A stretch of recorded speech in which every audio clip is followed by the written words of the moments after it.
हाँ अच्छा था, काफी अच्छा था। मैं सबको यही रेकमेंड करूंगी कि देखें। मैं तो सिर्फ यही बोलूंगी जो ये बोलना चाह रहे हैं कि फ्लॉप हो जाएगी, उन्हें बुक माई शो पे शोज देखने चाहिए। सारी टिकटें फुल है, सारे फुल है। फुल। हम भी बिल्कुल आगे के रो में, हाउसफुल है। हम भी बिल्कुल आगे के रो में ही बैठ के हमने भी देखी है मूवी, तो ऐसा कुछ नहीं है। फ्लॉप तो बिल्कुल भी।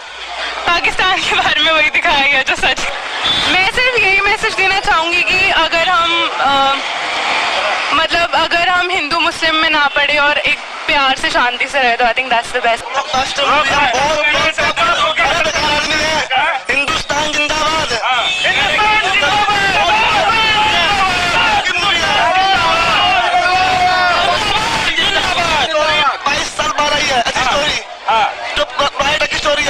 सर दर्द क्यों कह रहा है? उसका सर दर्द ऐसा ही है, जिनको सर दर्द चाहिए वो सर दर्द एक ऐसा मूवी, इसलिए उनका सर दर्द हो